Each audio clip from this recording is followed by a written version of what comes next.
दो भाई और सुंदरी। राजा विक्रमादित्य तेजी से बेताल का पीछा करते हुए पीपल के पेड़ के पास पहुंचे, मगर बेताल पहले की तरह उल्टा लटका हुआ था। उन्होंने उसे पेड़ से नीचे उतारा, उसे अपने कंधों पर रखा और अपने राज्य की ओर चल दिए। मार्ग में बेताल नामक भूत उन्हें एक अन्य कहानी सुनाने लगा। राजा के पास कहानी सुनने के सिवा कोई उपाय नहीं था।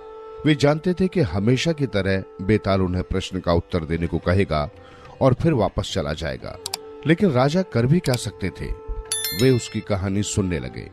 अंगज राज में दो ब्राह्मण भाई रहते थे। एक भाई का नाम था संत और दूसरे भाई का नाम बसंत। वे आपस में बहुत प्यार करते थे। दोनों भाई अभी कुंवारे थे।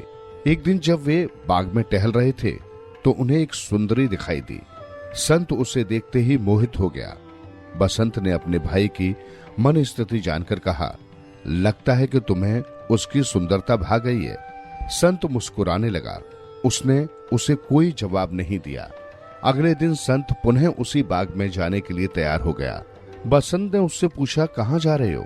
संत ने झूठ बोल दिया कि उसे कोई जरूरी काम है, इसलिए आने में थोड़ी देर हो जाएगी। अपने भाई से झूठ बोलने के बाद संत ने बाग में जाने वाले आम रास्ते के बजाय दूसरे रास्ते से जाने का विचार किया और बाग की ओर चल दिया। उसने अपना चेहरा भी ढक लिया था ताकि कोई पहचान न सके। जब संत बाग में पहुंचा तो सुंदरी वहां टहल रही थी। वो उसके पास जाकर बोला, तुम बहुत सुंदर हो। मैंने बहुत सी लड़कियां देखी हैं, लेकिन तुम सबसे सुंदर हो। क्या तुम मुझसे विवाह करोगी? सुंदरी बोली, क्या तुम सचमुच मुझसे विवाह करना चाहते हो? संत ने कहा, हाँ, क्यों नहीं। तुम कितनी सुंदर हो? सुंदरी बोली, लेकिन मैं सुंदर नहीं हूँ। तुम ये जो सुंदरता देख रहे हो वो सब इन कपड़ों और गहनों के कारण है। ये सब झूठ है। ये कहकर उस सुंदरी ने अपने सभी गहने और श्रृंगार उतार दिए। ऐसी स्थिति में सुंदरी को देखकर संत का मन बहुत दुखी हो गया। वो वाकई सुंदर नहीं थी। बिना गहने और श्रृंगार से वो काफी बदसूरत दिख रही थी। संत उससे कुछ भी कहे बिना बाग से चल पड़ा। अगले दिन बसंत उसी बाग में गया और सुंदरी के समक्ष शादी का प्रस्ताव रखा।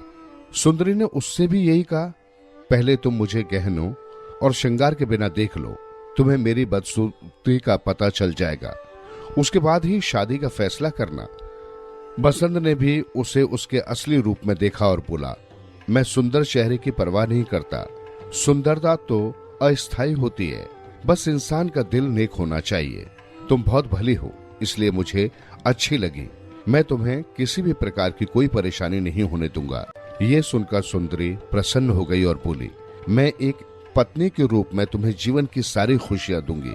ये सुनकर बसंत खुश हो गया। फिर वो अपने घर गया और संत को बताया कि वो उस सुंदरी से विवाह करने जा रहा है जिसे उन्होंने बाग में देखा था। संत बोला, वो तो बहुत बदसूरत है, तुम मुझसे विवाह क्यों करना चाहते हो? विवाह के लिए तो बहुत सी कन्याएं मिल जाएंगी।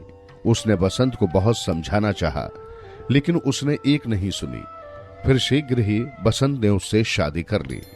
वो सुंदरी सचमुच बहुत सुंदर दिख रही थी। संत ने उससे पूछा, उस दिन तो तुम बदसूरत लग रही थी, आज इतनी सुंदर क्यों दिख रही हो? सुंदरी हंसकर बोली, उस दिन मैं जानबूझकर मुंह पर रंग लगाकर गई थी और तुम्हारी परीक्षा ले रही थी। मैं देखना चाहती थी कि किसे मेरे गुणों से प्यार है और कौन मेरे रूप पर मोहित है। ये सुनकर बसंत को बहुत अच्छा लगा। उसने कहा, आज तुमने साबित कर दिया कि तुम सुंदर होने के साथ साथ अक्लमंद भी हो। मैं तो तुम्हें पाकर धन्य हो गया। ये सुनकर संत को बहुत गुस्सा आया। जब बसंत घर पर नहीं था तो वो उसके घर गया और लाठी द्वारा अपनी भाभी पर हमला कर दिया। उसी समय बसंत वहां आ गया। दोनों भाइयों में लड़ाई होने लगी और संत मारा गया। ये खबर जंगल की आग की तरह फैल गई कि भाई ने भाई की जान ले ली।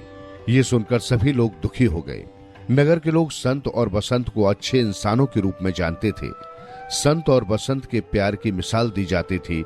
सभी कहते थे कि भाइयों के बीच संत और बसंत जैसा प्यार होना चाहिए।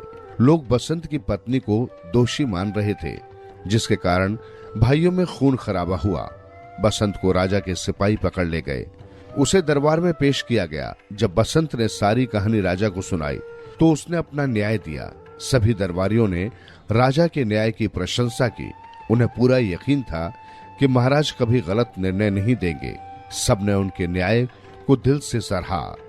ये कहानी सुनकर बेताल ने कहा, ओ विक्रम, अब बता, उस राजा ने सारी बात सुनने के बाद बसंत के लिए क्या फैसला किया? अगर तूने नहीं बताया तो मैं तेरे सिर के टुकड़े टुकड़े कर दूंगा। राजा विक्रमादित्य ने जवाब दिया, बेताल, राजा ने बसंत को कोई सजा नहीं दी होगी। विचार करने पर उनकी समझ में आ गया होगा कि इसमें बसंत की कोई भूल नहीं थी, इसलिए उसे बाइज्जत बरी कर दिया गया होगा। राजा विक्रमादित्य की बात सुनकर बेताल संतुष्ट हो गया और बोला, तूने सही उत्तर दिया। तू सचमुच एक न्यायी और बुद्धिमान राजा है। लेकिन तू बोला, इसलिए मैं वापस चला। फिर बेताल पीपल के पेड़ की ओर उड़ने लगा।